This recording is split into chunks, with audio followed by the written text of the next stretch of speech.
How many seats will Democrats control at the end of the gubernatorial elections in 2026? This right here is the gubernatorial map. We'll get started out with the first state.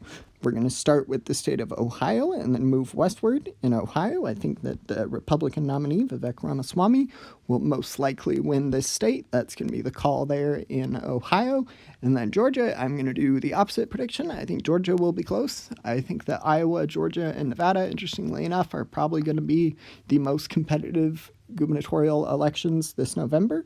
We have states, interesting, somewhat like Pennsylvania. Pennsylvania is in the likely blue column.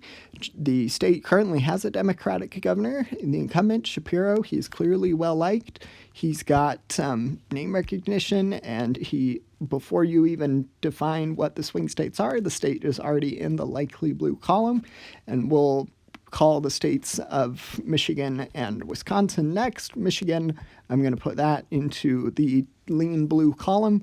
The state currently has a Democratic governor, much like Pennsylvania. Not quite as well liked, but still in a competitive swing state, the fact that a Democrat can win by a lean margin is very impressive.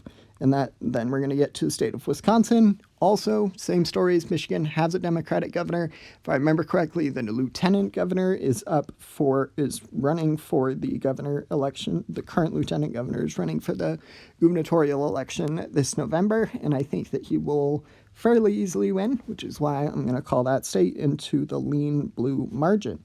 And then I hinted at it earlier, but we have the state of Iowa.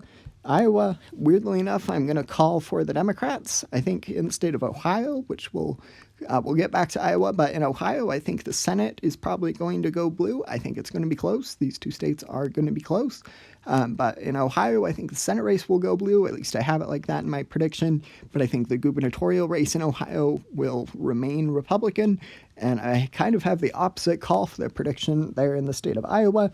The betting markets seem to largely agree with me that the Republican will win the Senate race, while the Democrat for the gubernatorial race will win that seat. So that's going to be the call there in Iowa.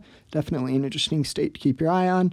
And then we're going to get to the state of Kansas. Going to put that into the lean red column. Nothing too crazy here. Generally, the state votes red. The state did have a Democratic governor, so it is possible it can do it again. I don't think it's the most likely situation, but I'm going to call that for the Republicans in the lean red margin. And then we have Arizona and Nevada. Arizona and Nevada are both fairly competitive. We're going to start with Arizona. Arizona, I'm going to put into the lean blue column.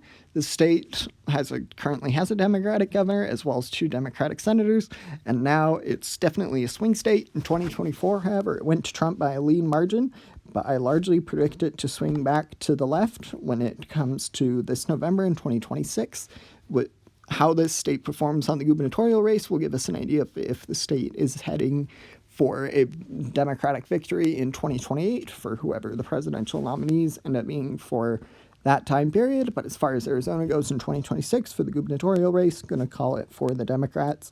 And then we have the final state of Nevada. Nevada is going to be close. Nevada, even though it is generally regarded as a Democratic state, has a Republican governor. That is a very impressive feat that he was able to win, and he is up for re-election. I think ultimately the most likely call is that the state will go back to the Democrats for the governor's seat, but I think that I think the Republican has a really good chance. He has incumbency advantage, fairly strong fundraising game, doing pretty well. But I think the most likely situation is that Democrats narrowly win this seat, so that's going to be the call there in Nevada. Don't forget to like and subscribe. Thanks. Bye.